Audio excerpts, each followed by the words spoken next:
Hello, YouTube. This is Queen Violet 8, where it's good to be queen, coming to you with a late video. I know it's been a while, but as I've said, life gets in the way. Just been busy, busy, busy with my mother and everything. My schedule is packed.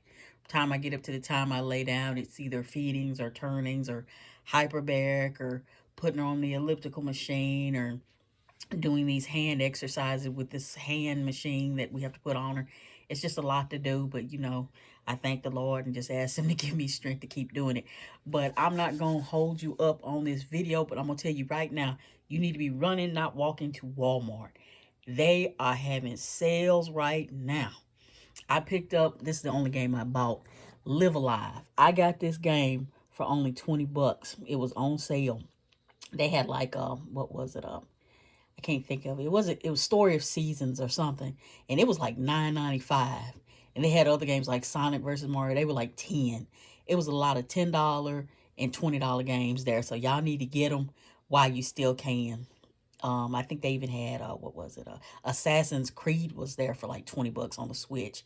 So you need to get to Walmart and get it. But I'm glad to get this one. This one was re-released. This used to only be on the Super Nintendo. And I said it before, I said it again. If they release anything that's been on an older console, Super Nintendo, Nintendo, anything like that, and they release it for a modern console, you need to go and get it. Because those are the ones that always go up, because you won't be able to afford the original on the SNES, but you might be able to find this later if you can. But as the years go on, you won't be able to find it, and it'll be like the only modern way to play it. But pick that up if you're interested. There are like I think 1, 2, 3, 4, 5, 6, 7, 8 characters in this, and each character has their own chapter, and you have to go through their scenario with them, which is pretty fascinating. There's a cowboy, a kung fu master, a ninja, a cave boy, and so many others. There's a robot. Really fascinating. Looking forward to playing this one. So pick that up if you're interested.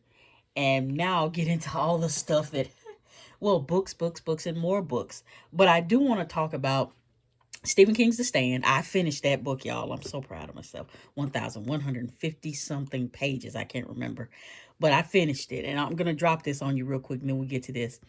In The Stand, I didn't notice one thing. Harold, one of the characters, Harold and, what's her name? Good grief. I know her name, and it just slips me. But anyway, it was Harold and, it wasn't Nadine. Was it? Never mind. Anyway, Harold and the girl who's traveling with him uh, everywhere, and Larry and all of them that are trying to find Mother Abigail. And what it is, Harold has a favorite candy bar, and it is a chocolate payday. That book was written in like 1980 something or 1970 something. I'm not sure. It's way out. And there was not a chocolate payday back then. I was like, wait a minute. Was there a chocolate payday when this book was written? I had to look it up. I got that curious about it. We didn't get a chocolate payday till 2020. So Stephen King pretty much, or they're copying you, Mr. King. You might want to get your candy money if you're the one who came up with the chocolate payday, because I don't recall ever seeing one. So I looked it up, and the chocolate payday came out in 2020. So Stephen King wrote the chocolate payday into this book. It's a favorite candy bar of Harold, one of the main characters, who unfortunately loses his way and is fooled by Randall Flagg and one of his followers. He thought she was okay with him, and turns out she was just leading him right down a terrible path. And in the end, he says, forgive me, I was deceived, which I thought was kind of pitiful. But let's go ahead and get into the books of what I did get. I stopped at a bookstore, and this is why I tell people they've got to start supporting small business, because this bookstore had opened in October of last year, and today was its last day. I mean, it couldn't stay open, and they were heavily discounting books, y'all, heavily. So this book right here, The Toll by Neal Shusterman. This is like the third book. I don't have the other two, but I wasn't about to pass this up. This book originally was 14 bucks, and they were selling it for like $9.79. And on top of the $9.79, it was 50% off of that.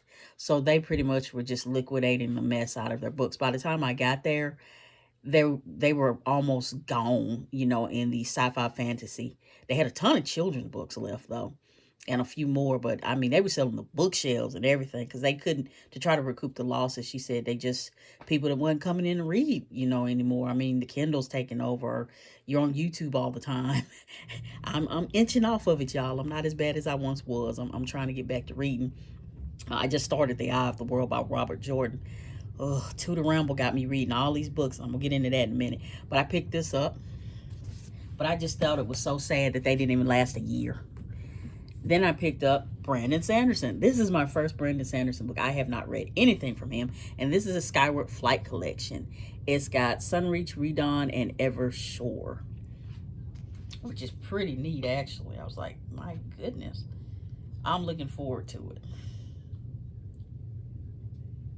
So, got that. Then I picked up, also another one from Brandon Sanderson. I picked up Starsight. This is the sequel to Skyward. I do not have any of the other books, but I wasn't going to pass this up, especially at $9.19. And then half of that. And the Skyward Flight collection was $10.49. So half of that. Then I got, oh, my books are falling. Oh, oops. Oh, well, I'll get it. Then I got Tamsirian Muir. I'm probably saying your name wrong, baby. I'm sorry. Harrow the Ninth. She's a necromancer. It sounds like it's going to be pretty interesting. I've never read it. It just looked really cool. I like the cover. And I picked up some bookmarks. Where'd they go? I just had them. Oh, there they are. I thought they were cute. All the bookmarks were like 50 cents. I picked up this really pretty purple one. And this one's really adorable. I think I'm going to use this in like a book journal, put the book up there, and then the month it started and when I finished it. That one was really cute. And I picked up this one with like the galaxies and stuff on it. Then, like I said, I was listening to Tudor Ramble, and Richard swears up and down by this book. And this is The Eye of the World by Robert Jordan. And this is in the Wheel of Time. This is the very first book. I am only on chapter 5, so I'm only 52 pages in. And it's a chunky book. How long is this one? I know it's way shorter than The Stand, I can tell you that much. It's almost 700 pages. Yeah, well, 670 pages. But I'm in there, and it's slow at first. I'm not gonna joke. I'm like, when are we gonna get to something, something really key in the story, because he describes every little thing. I mean, he could talk about the way that the light glints off somebody's buttons, or how many frills somebody got on a shirt. I'm like, okay, just get to the good stuff. But he takes his time with his descriptions of every little thing. But I'm gonna try this book. And if I like it, I may read the others. If not, I don't know. I mean, I still got to finish the Belgrade, and I think that's like 6 or 7 books in that series. But at least, I'm reading. That's the important thing. Then I got on, they were talking about this dude. Dungeon Crawler Carl. I have heard good things about Dungeon Crawler Carl. This is the hardcover. This just came out this year. So if you want to get the hardcover version, you might want to go ahead and get these. They're on Amazon right now. It's by Matt Denman. This is what they call a lit RPG. And what it is, it's just like an RPG, but you're reading. This character has to level up. He's pretty much stuck in the game. Aliens have come to Earth, and they have pretty much annihilated everybody that was inside a building. And Carl was chasing his ex-wife's cheating tail, Cat, Princess Cupcake, or whatever. What was it? Yeah, Princess Cupcake, the cat. He was outside in a leather jacket and some boxers. I don't know what else. I haven't read the rest of it, but I know leather jacket, boxers. And nothing, worth wearing in the apocalypse, pretty much. I'm like, I'd have had like something better than that on, but he was just outside thinking he gonna go back inside and know what's gonna happen. But the apocalypse came, and that's all that brother had on. But pretty much he gets to level up in this. He picks up weapons. Pretty much it's all for the aliens' fun and enjoyment. They're watching him. They're going to see who's going to last. It's pretty much just a survival game to them, and they're betting on them pretty much. But I picked this one up. I think it's going to be good. I did listen to some of the audio. Somebody did a quick read on YouTube. And the dude who does the voices is really, really good. But pick these up. This is a first edition. The first editions are still available if you want a hardcover copy. Then this one just came out. I got this like a few days ago. This is the second book. This is Carl's Doomsday Scenario. Gonna read that. Then I got lucky and went to Dollar General and found two books. This right here. One is Faith Hunter Final Air by who is this by? What is this show's name? I'm trying to say. No, that's the name of it. Her author's name is Faith Hunter Final Air. This girl is a vampire or something like that. Haven't read that one yet. I'll get to it. Then I got lucky and found Lords of Chaos. This is book 6 in the Wheel of Time. I hate how they change covers over the years. I'd rather have old vintage covers with actual characters on there. You know, I really would. But, you know, $3 for that, shoot, yeah, I'll take it. Then I got really, really, really lucky and found something that was so cool that I couldn't believe I got it. And that is this. This is R.A. Salvatore's Starless Night, a Forgotten Realms fantasy adventure. The thing I like about this book is that it's signed. I don't know, where is it? Bear with me, I'm looking for it. It's at the front somewhere. Where he's, here it is. I don't know who you are, Chris, but I'm glad you didn't want your book anymore. Because I'm one of those people, I want something signed by the author. It ain't got to be my name on there as long as I get something signed. But this is awesome right here to have something signed by him because I've never met him. I don't know if I ever will. But, you know, maybe one day I'll be able to get something signed from him for myself. But I'm just thrilled to have this. It says, to Chris, abandon all hope, ye who enter the dungeons of house. What is this? Baining. All my best, R.A. Salvatore. I like his penmanship. Really nice. But yeah, got that. It's signed. Yay.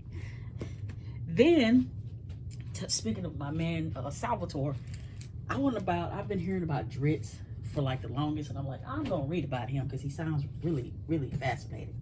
And so I grabbed, where are they at? Here they are. Bear with me, I have so many. Here it is. I picked up, these are so hard to find. These are the collector's editions to the Forgotten Realms. This is the Dark Elf Trilogy. This is where Drizzt gets started. And I'm going to explain why I got this instead of, well, I have all the original books and I didn't know that there was a trilogy, so I spent more money. But I'll explain in a minute. But this is how Drizzt gets started. It's, how many books are in here, I think? Yeah. Homeland, Exile, and Sojourn. All three of them are in here. This is Drizzt's trilogy of how he started, are in here. These books are getting harder to find. The collector's edition, I still got to get the, what is it? The clerics, the cleric collection, and I'll have all of them. Then I picked up, and I need to get the Spider Queen's War of the Spider Queen. I picked up the Icewind Dale trilogy as well. I've covered all of these to try to protect them as best I can because, like I said, they're getting harder to find. All of these are by R.A. Salvatore. But all you got to do is go to Walmart. Don't go on eBay and get this. Go to Walmart, head where they keep a shelf liner, and you'll find some by, I think it's Duck, and it's just clear shelf liner. It works just fine. So I picked that up.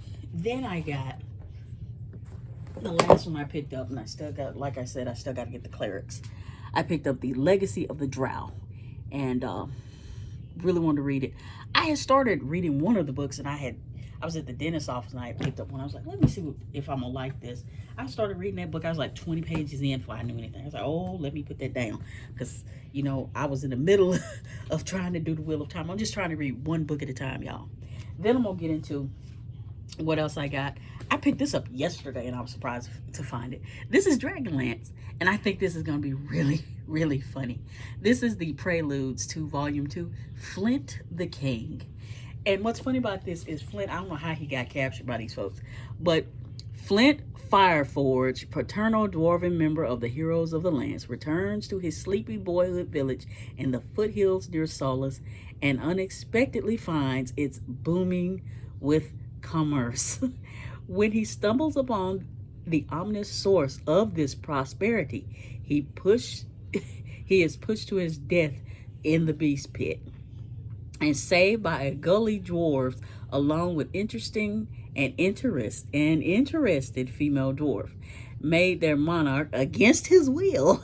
Flint struggles to unite the scruffy dwarves as an army to stop the fiendish plot. I think this is gonna be good. I can tell it's gonna be funny, so I'm looking forward to getting to that. These books are not very long. Some are less than 300 pages, which, well, less than 400 pages. Then I picked up Rebels and Tyrants, Tales of the Fifth Age, Kindermore, Preludes, Volume 2. And I really want to read this. This is Dragonlance Heroes, Weasel's Luck. I think this is going to be good. Then I grabbed Forgotten Realms. This has something to do with, what's my name? The Elminster. He's in this, and he's pretty much training the main character, which is a girl, training her in magic. I mean, at the back of him, he's like, let's see. He was training her for something. Where is it? He said something about, okay, here it is. How are you now? Elminster asked. Well enough, she said. I feel weary a little, but not sick or strange. Good, the old man said gently. I shall cast more lightning at thee. Gather and hold it as long as ye can. If it starts to hurt thee, or ye feel it trying to burst out and ye cannot stop it to fair enough, let it flow out at the sky or the rock you struck earlier. So he's training her, and it's some brutal training, I can tell. But yeah, she has a magical ability, and people are pretty much trying to monopolize on her. But the Elminster is there to kind of help her, I believe. Then I got this at an indoor flea market. This is Valerie Leith, I believe. This is she's the author of The Company of Glass. This is the Everend Book 2, The Riddle Knight. Picked this up for like $1.50 at that indoor flea market where I got Flint the King. Then I grabbed to finally get started with the Dragon Quest Chronicles. I have been wanting this because I have the other two. Yeah, that's what I was looking for. This is A Rumor of Dragons, which used to be called, originally presented as The Dragons of Autumn Twilight. So this is the first volume in the Chronicles. Then I know this is going to be a good one. The Ruthless Lady's Guide to Wizardry by C.M. Wagner. I believe it's going to be good. Let's see. Delaria Wells, petty con artist, occasional thief, and partly educated fire, which is behind on her rent in the city of Lescourt again. Then she sees the wanted sign, seeking female person of marital or magical ability to guard a lady of some importance. So pretty much she's going in for this job as, pretty much protector for hire. I believe it's going to be good. Then I grabbed for, I think I gave $1 for these two. Hunters of Doom.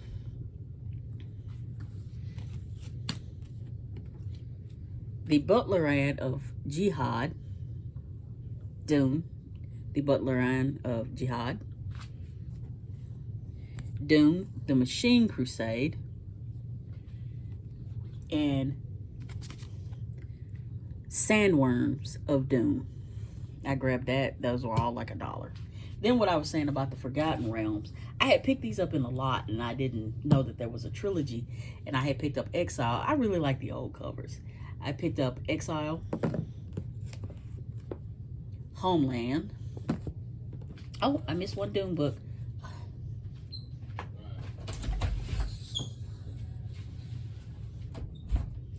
Then I picked up Dune, The Battle of Corrin. Sorry, that was my brother. Then I picked up Sojourn. So I really didn't need these three. I'm probably going to give them away. But they came from a library, actually. But I'm going to keep this one. This one is The Thousand Orcs. So this is the Hunter's Blade Trilogy Book 1. Then they had Mortalis. And I'm going to keep this one too. The Pirate King. So I got those. Then they actually had, and this surprised me when I saw it, Magic the Gathering cards at that indoor flea market. This is a 6th edition classic, and I paid $6 for it. So I think I did pretty good. But I hope you guys will get to Walmart and get you some of these games before you can't find them, because I think there were like 2 copies of this left. Like I said, if it's been re-released, you might want to get it. But y'all stay safe out there. Later days.